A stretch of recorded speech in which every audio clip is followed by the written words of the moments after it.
All right, is this thing on? Okay, yeah, it looks like it's on. Okay.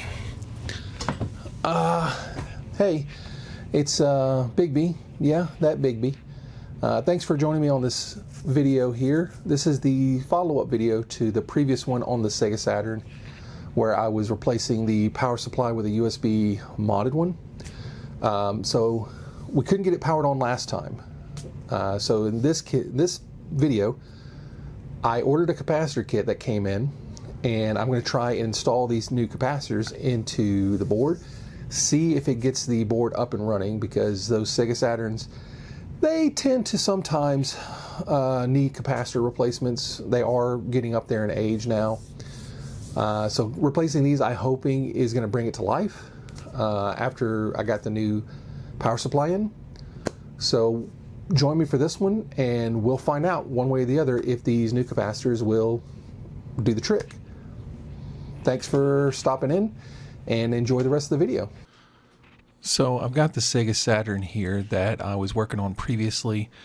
I had already pulled out the power supply and was trying to get it working, but it wasn't responding.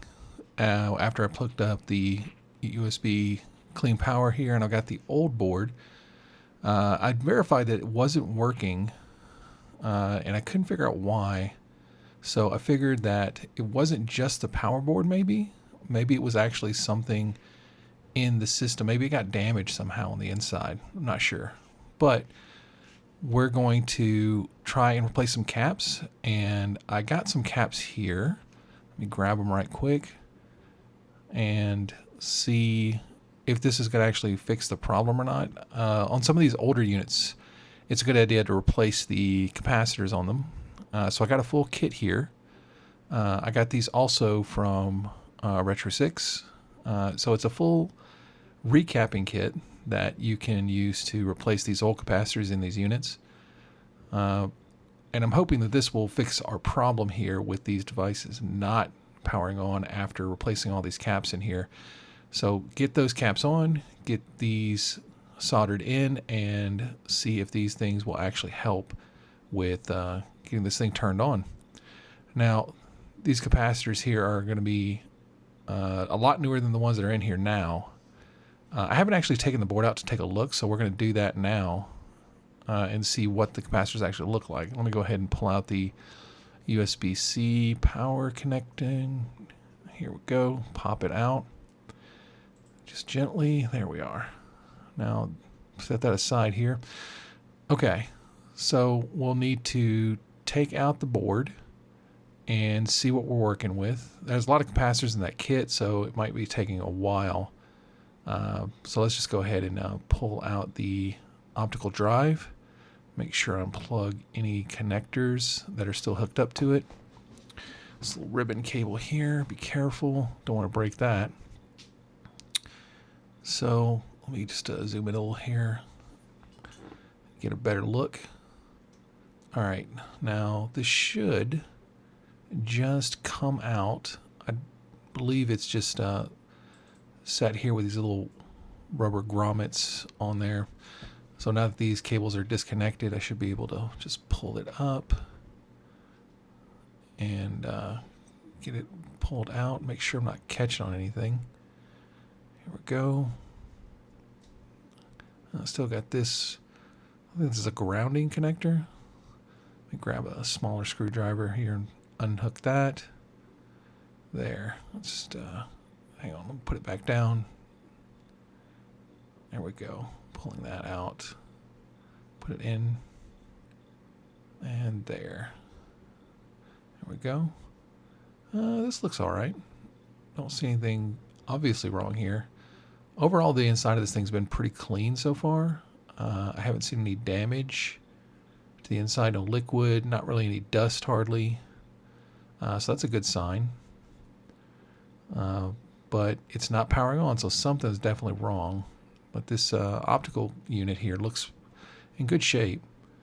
I may be replacing this eventually, but we'll see.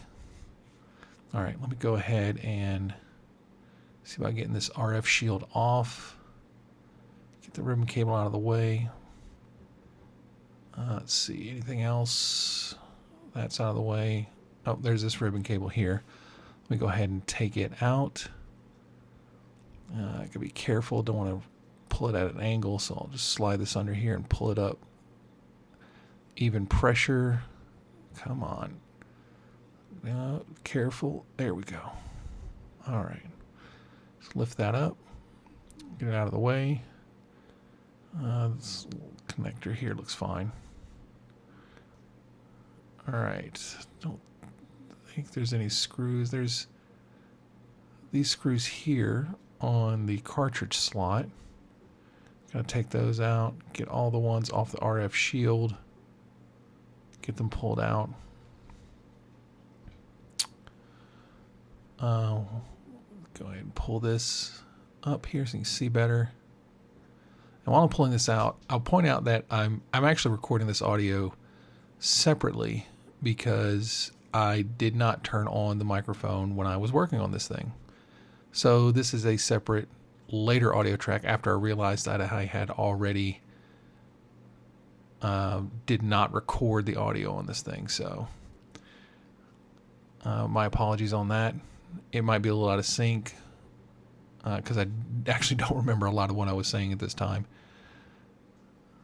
But we'll get through it here. We'll go ahead and pull out this RF shield and take a look at the board and look at the capacitors and see what we got. Now, since I'm recording this after the fact, I can tell you that there's a surprise under this shield here that I was not expecting. It was quite the shock to see what had happened, and I still am not even sure how it could have happened. Let's go ahead and pull that shield up and take a look and see if you can spot immediately what's wrong. Let's get this out of the way. And did you see it? I know I was surprised. Right there. One of the processing chips had come completely off the board. Somehow. So I have no clue how this came off this board. What is going on here? I have no idea. I did, like, looking at the thing, I have no clue.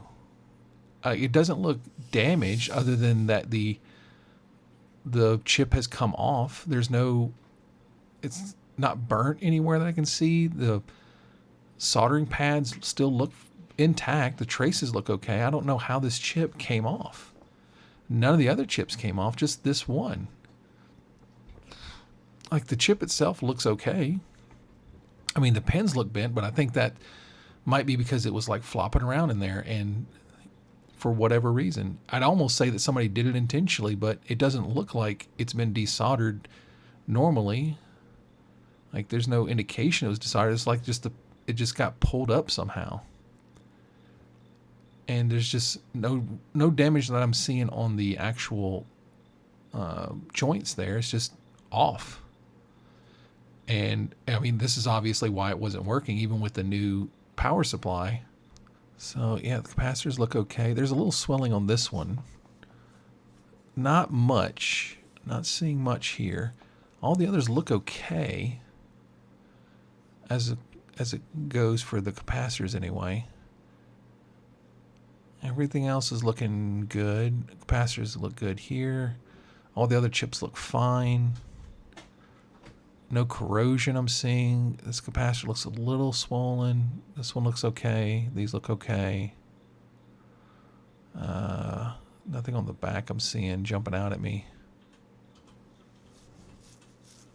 Yeah, everything else looks pretty clean on this board. It's just this missing chip here. If I can get this soldered on, I guess it would start working again. There's a little rust here and there on the actual RF shield. Nothing too serious. Just a few spots of probably condensation that's built up in here. This has not had a super rough life from what I can tell. It was fairly clean when I got it. So I don't think it's anything like... the battery will have to be replaced. That's still, I believe, the original battery, it looks like. The cartridge slot looks good. Not seeing any wear tear on that. Ports look okay. Yeah, overall this is a very decent looking board. If I can just get that chip on there, it might just start right up. But I guess I would have to try it again. Try to get that chip on there. That, I guess that'll have to be a future project here to work on. We'll just have to see. And hopefully I can get it, you know, working, or maybe not. I don't know. But as it stands now, I guess I'll have to leave it here until I can work up the nerve to try and reattach this chip. Okay. Okay.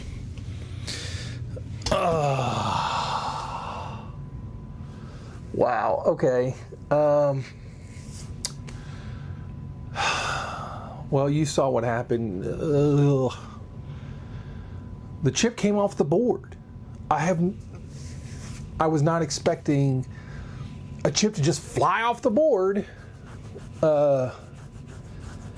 At least there's no other damage, I guess, but that's pretty bad.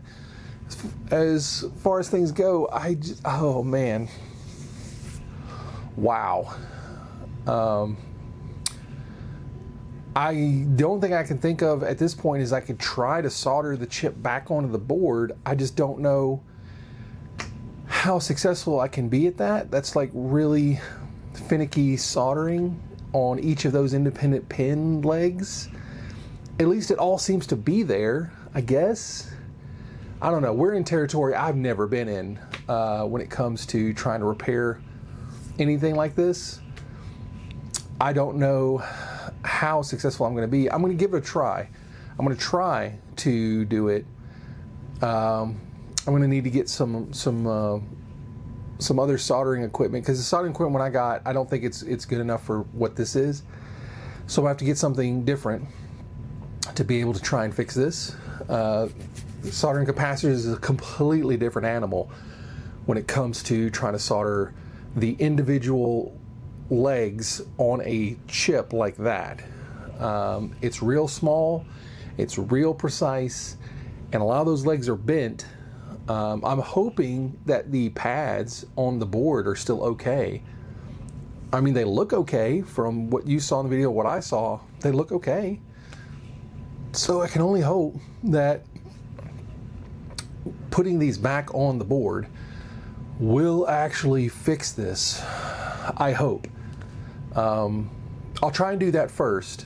Put those back on the chip back on the board before trying to put the capacitors on, because I don't want to waste an entire huge amount of time replacing every single capacitor on this board if it's not going to even work because the chip is just either dead or whatever. I mean, worst case scenario, I guess, is maybe I can get somebody else to do it. Maybe send it into like a specialist that can do this kind of thing. I don't know. I'll give it a try. Like I said, I'll give it a try. I'll try it out. I'll try and solder this to the board and hopefully don't damage the chip and the board, either or, in either case here. So wish me luck. I'll do that, and I'll load that video up whenever I get the soldering equipment that I think I'm going to need in. It's a little bit finer soldering equipment and some different solder, some flux stuff. Yeah, because what I got now, I don't know if it's going to be up to the task. I'm not super confident it is, so I'm just going to go ahead and get some stuff that I know is probably going to be a lot better. Oh boy. So join me for that one as I fumble through and try and get this repaired. I hope you enjoyed this video. I'm looking forward to doing the next video for you and you joining me to see just how badly I messed that one up. So fingers crossed. I have some other plans in place in case this does go sideways. So It might not be a total loss on that part. We'll see. So join me for the next one. Thanks for sticking around.